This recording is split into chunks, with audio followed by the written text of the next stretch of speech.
Kalau yang saya rasakan sekarang sih di tempat ini agak lembab, terasa sejuk di sini meskipun sekarang siang hari dan lumayan panas juga cuaca di luar.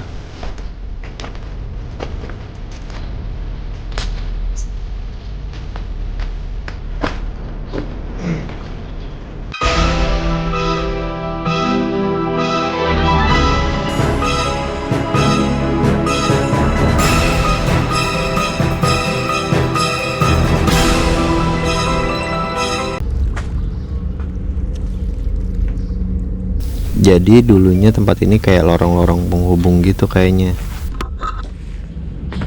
Wah, ruangan ini paling parah kayaknya, hancur banget. Tapi yang buat saya penasaran pemirsa, gedung ini statusnya gedung terbengkalai, tapi kenapa rusaknya sampai separah ini? Seperti ada yang sengaja ngehancurin bangunannya. Jendelanya pecah semua, sampai tiang-tiang pondasi langit-langit juga ikutan hancur, jatuh ke bawah gitu.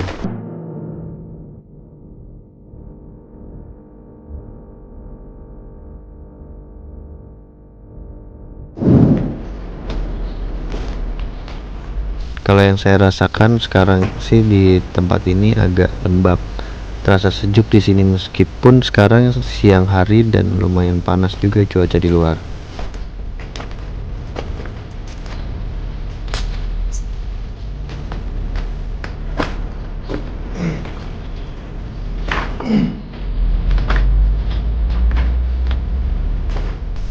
Kayaknya semua sudut dan ruangan di lantai 2 sudah kita explore semua.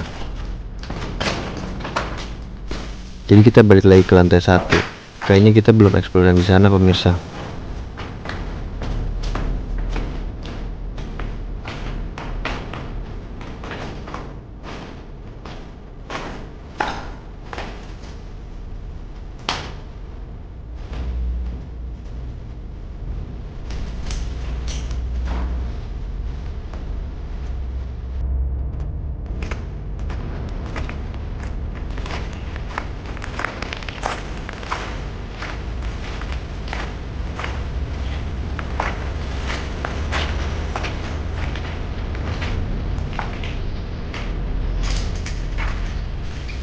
Di sini ada kamar mandi lagi pemirsa, di sana ada toilet lagi.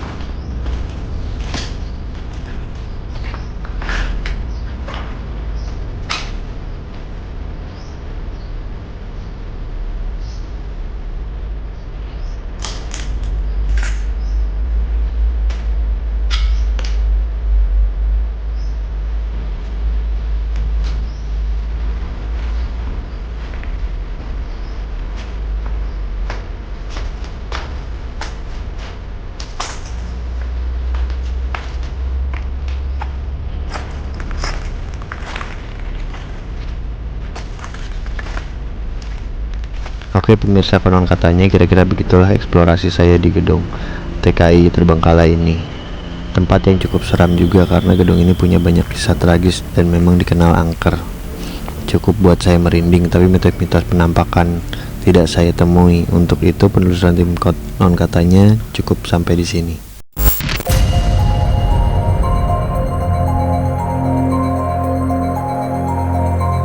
Dari hasil eksplorasi tim konon katanya menyimpulkan bahwa mulai saat melangkahkan kaki di lantai 1 gedung bekas penampungan TKI itu, bahwa aura negatif memang sudah sangat terasa, di mana energi negatif tersebut muncul dari salah satu toilet yang konon katanya sebagai tempat saksi bisu salah satu TKI yang depresi hingga mengakhiri hidupnya dengan cara bunuh diri.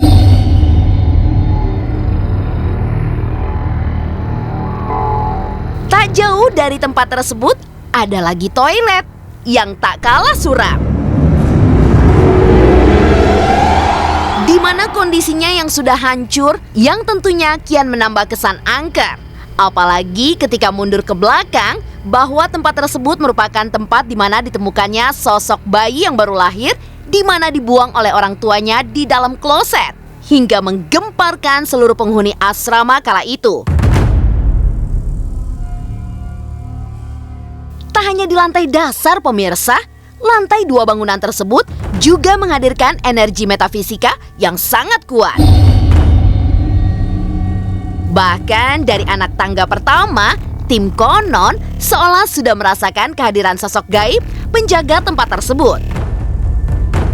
Menepikan rasa takut, langkah tim konon katanya tertuju pada lorong dengan kondisi sudah sangat berantakan pemirsa.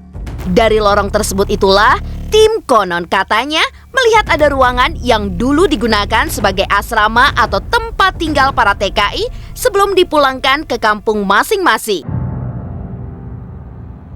Ruangan tersebut seolah menebarkan aura kesedihan yang dulunya menjadi saksi atas kesedihan dan kekecewaan para TKI saat itu. Setelah berkeliling ruangan demi ruangan yang bercampur dengan rasa takut dan bercampur rasa seram, tim konon katanya pun bergegas menarik diri untuk meninggalkan gedung demi menghindari hal-hal yang tidak diinginkan terjadi.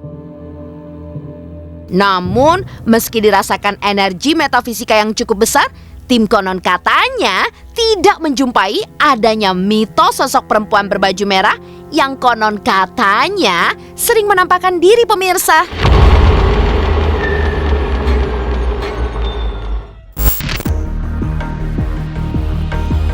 Sejarah gedung bekas penampungan TKI Tangerang. Selain berbagai mitos dan cerita misteri hingga secara langsung menjalani eksplorasi di lokasi, tentunya sejarah gedung bekas penampungan TKI Tangerang ini juga perlu kita ulas lebih dalam. Ya, Balai Pelayanan Kepulangan Tenaga Kerja Indonesia atau BPKTKI yang terletak di Jalan Marsekal Surya Dharma Selapajang Neglasari Kota Tangerang, kondisinya kini mangkrak. Gedung yang berdiri di atas tanah seluas 30.000 meter persegi itu terlihat tidak terawat dan terkesan diabaikan, bahkan mirip seperti rumah tak bertuan. Padahal, konon katanya pembangunan gedung yang diresmikan pada tahun 2008 tersebut menelan biaya tidak sedikit dan berasal dari anggaran pendapatan dan belanja negara atau APBN pemirsa. Pada tanggal 1 Oktober 2014 silam, penggunaan BPKTKI sepanjang resmi dihentikan atau ditutup setelah Komisi Pemberantasan Korupsi atau KPK merekomendasikan untuk menutup gedung yang telah disinggahi oleh jutaan pahlawan devisa itu.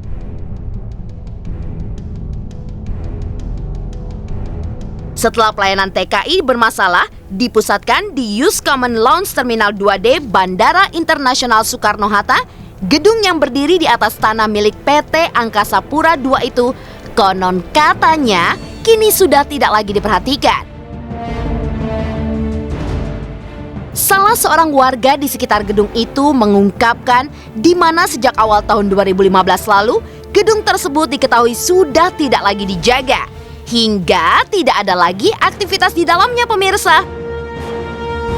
Bahkan pemirsa, menurut security yang pernah bekerja di gedung BPTKI Selapajang tersebut mengungkapkan sesuatu, bahwa troli yang dulu digunakan oleh para TKI untuk memindahkan barang bawaan, konon katanya habis digondol orang yang tidak bertanggung jawab hingga tidak bersisa.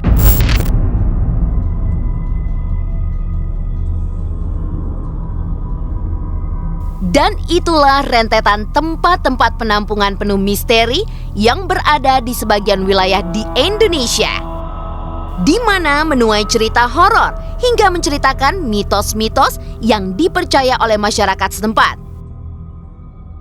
Tentunya jangan dilewatkan episode konon katanya selanjutnya yang akan kembali menyuguhkan kisah-kisah misteri yang selama ini beredar di